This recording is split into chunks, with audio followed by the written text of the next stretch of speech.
इनकलाब जिंदाबाद जिंदाबाद जिंदाबाद बैसी जहांगीरपुर पंचायत की सारी जनता जिंदाबाद जिंदाबाद जिंदाबाद मुरारी लाल जिंदाबाद जिंदाबाद जिंदाबाद सोनी देवी जिंदाबाद जिंदाबाद जिंदाबाद चिमनी छाप जिंदाबाद जिंदाबाद जिंदाबाद मुरारी लाल जिंदाबाद जिंदाबाद जिंदाबाद सोनी देवी जिंदाबाद जिंदाबाद जिंदाबाद चिमनी छाप जिंदाबाद जिंदाबाद जिंदाबाद युवा शक्ति जिंदाबाद जिंदाबाद जिंदाबाद बड़े बुजुर्ग जिंदाबाद जिंदाबाद जिंदाबाद ग्राम पंचायत जहांगीरपुर बैसी की जनता जिंदाबाद जिंदाबाद जिंदाबाद सोनी देवी जिंदाबाद जिंदाबाद जिंदाबाद मुरारी लाल जिंदाबाद जिंदाबाद जिंदाबाद सुनो ए चाचा चाची हे बरकी मैयो अब की जीते मुरारी लाल के नहीं भूलई हो भौजी अब की जीते हो बटन दबई हो चिमनी छाप के नहीं भूलई हो भौजी अब की जीते हो बटन दबई हो चिमनी छाप के सुनो ए दादा दादी हे मनली भौजी अब की जीते मुरारी लाल के नहीं भूलई हो काकी अब की जीते हो बटन दबई हो चिमनी छाप के नहीं भूलई हो काकी अब की जीते हो बटन दबई हो चिमनी छाप के मेरे कातिब मेरे तकदीर का पैगाम लिख देना, मेरे कातिब मेरे तकदीर का पैगाम लिख देना, कहीं पे राम लिख देना, कहीं पे रहमान लिख देना। मुझे मंदिर भी प्यारा है, मुझे मंदिर भी प्यारा है, मुझे मस्जिद भी प्यारा है, मेरे तन के जर्रे जर्रे पर हिंदुस्तान लिख देना। इनकलाब जिंदाबाद जिंदाबाद जिंदाबाद बैसी जहांगीरपुर पंचायत की सारी जनता जिंदाबाद जिंदाबाद ऐसा ही चुने जो साथ दे हर हाल में। जब टूटने लगे हौसले तब ये याद रखना, जब टूटने लगे हौसले तब ये याद रखना, बिना मेहनत के हासिल तक तो ताज नहीं होते। ढूंढ लेना अंधेरों में मंजिल अपनी, जुगनू कभी रोशनी के मुमताज नहीं होते। लिख रहा हूँ ये अंजाम जिसका कल आगाज आएगा, मेरा लहू का हर एक कतरा आपके क्षेत्र के काम आएगा।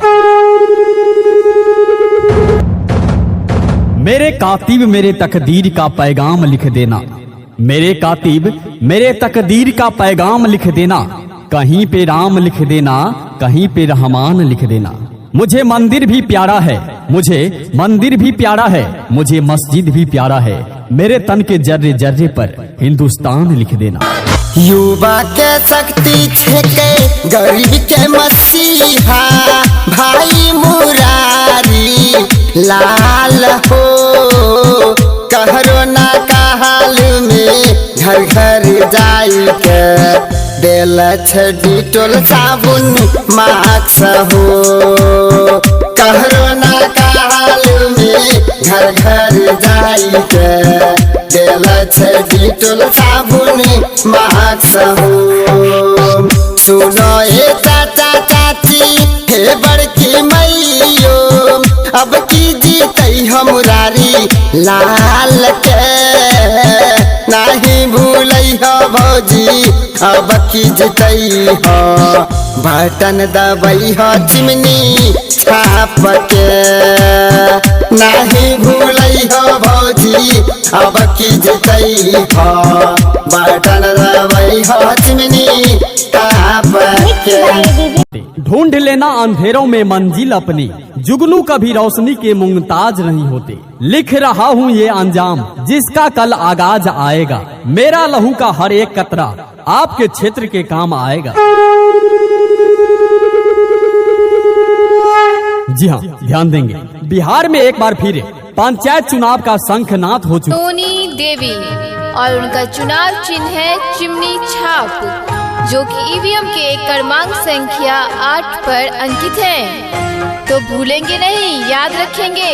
सोनी देवी, जिनका चुनाव चिन्ह है चिमनी छाप। इनकलाब जिंदाबाद जिंदाबाद जिंदाबाद वैसी जहांगीरपुर पंचायत की सारी जनता जिंदाबाद जिंदाबाद जिंदाबाद मुरारी लाल जिंदाबाद जिंदाबाद जिंदाबाद सोनी देवी जिंदाबाद जिंदाबाद जिंदाबाद चिमनी छाप जिंदाबाद जिंदाबाद जिंदाबाद मुरारी लाल जिंदाबाद जिंदाबाद जिंदाबाद सोनी देवी जिंदाबाद जिंदाबाद जिंदाबाद चिमनी छाप जिंदाबाद जिंदाबाद जिंदाबाद युवा शक्ति जिंदाबाद जिंदाबाद जिंदाबाद बड़े बुजुर्ग जिंदाबाद जिंदाबाद जिंदाबाद ग्राम पंचायत जहांगीरपुर बैसी की जनता जिंदाबाद जिंदाबाद जिंदाबाद सोनी देवी जिंदाबाद जिंदाबाद जिंदाबाद मुरारी लाल जिंदाबाद जिंदाबाद जिंदाबाद जिंदाबाद जिंदाबाद आइल बानी रहुए दुआरिया, केने बानी सुनिए भैया, कर दीन दया हम पर, पार हो सब कर नैया, मांगिले आशीष जुबर, आइल बाद दुआरिया। जी हाँ, याद रखिए मेरे मतदाता साथियों, गरीब किसान और मेरे मजदूर भाइयों, इस बार अपने इस कीमती वोट को एक सही जगह पर उपयोग करना है। याद रखिए, जो इस बार आपका वोट खरीदेगा वो कल आपको कभी कर जोरिया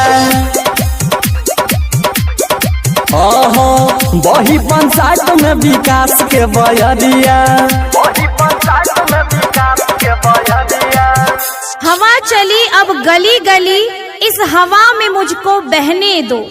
हवा चली अब गली गली, इस हवा में मुझको बहने दो। पहले खुद के खातिर जीता था, अब पंचायत की खातिर जीने दो। जिंदाबाद जिंदाबाद सोनी देवी जिंदाबाद जिंदाबाद जिंदाबाद चिमनी छाप जिंदाबाद जिंदाबाद जिंदाबाद मुरारी लाल जिंदाबाद जिंदाबाद जिंदाबाद सोनी देवी जिंदाबाद जिंदाबाद जिंदाबाद चिमनी छाप जिंदाबाद जिंदाबाद जिंदाबाद युवा शक्ति जिंदाबाद जिंदाबाद जिंदाबाद बड़े बुजुर्ग जिंदाबाद जिंदाबाद जिंदाबाद ग्राम पंचायत जहांगीरपुर बैसी की जनता जिंदाबाद जिंदाबाद जिंदाबाद सोनी देवी जिंदाबाद जिंदाबाद जिंदाबाद मुरारी लाल जिंदाबाद जिंदाबाद जिंदाबाद जा देंगे तो क्षेत्र के सड़कों की स्थिति जो बद से बदतर है उसे तंदुरुस्त किया जाएगा। सड़क पर जल जमाव की स्थिति खत्म करना हमारी प्राथमिकता होगी।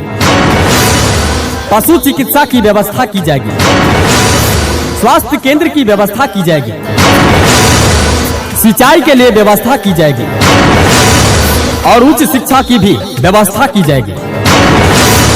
इतना ही नहीं, वृद्धा पेंशन हो, राशन कार्ड हो, किसान निधि कार्ड हो, कन्या विवाह, प्रधानमंत्री आवास योजना का लाभ हो या लेबर कार्ड का लाभ हो, हर योजना का लाभ हो सीधे आप तक। कहियो मुरारी लाल के नहीं भूलई हो भौजी, अब की जितई हो बटन दबई हो मुरारी लाल के, नहीं भूलई हो भौजी, अब की जितई हो बटन दबई हो चिमनी छाप के, आए ना भूलियो है भौजी। जी हाँ मतदाता साथियों, छात्र नौजवानों, भाई एवं बहनों, ग्राम पंचायत जहांगीरपुर बैसी प्रादेशिक क्षेत्र संख्या 1 से मुखिया पद के लिए सुयोग, शिक्षित, कर्मठ, ईमानदार एवं संघर्षशील महिला उम्मीदवार जिनका नाम है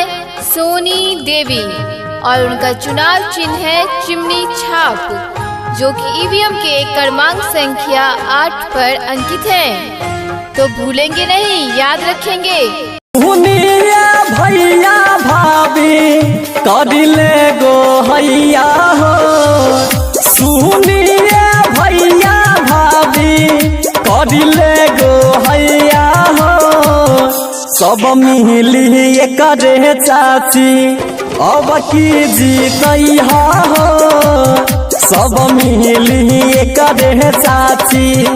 हर जोर जुल्म के टक्कर में संघर्ष हमारा नारा है, हर जोर जुल्म के टक्कर में संघर्ष हमारा नारा है, जो लूटता है जनता को वही दुश्मन हमारा है। हम एक हो तो माहौल क्या हालात बदल सकते हैं, अगर हो आप एक बेर के विश्वास देखा चाचा मनवा के पूरा सवायास होई हो, चाचा चाची भैया भाभी बटन दबाई हो, पंचायत में सगरो विकास होई हो। जी हाँ, याद रखिए मेरे मतदाता साथियों, गरीब किसान और मेरे मजदूर भाइयों, इस बार अपने इस कीमती वोट को एक सही जगह पर उपयोग करना है। याद रखिए, जो इस बार आपका वोट खरीदेगा वो कल आपको बेचेगा। विजय के झंडा लहरा रही हो, केहू के बात में न आई हो, विजय के झंडा लहरा रही हो, केहू के बात में न आई हो, होता अपना देके तू अब की जीतई हो, विजयी बनई हो, अब की जीतई हो, अब की जीतई हो। न पूछो कि मेरा मंजिल कहाँ है, न पूछो कि मेरा मंजिल कहाँ है, अभी तो बस सफर शुरू किया है। न हारूंगा हौसला उम्र भर, न हारूंगा हौसला उम्र भर, मैंने किसी और से नहीं ये वादा खुद से किया है।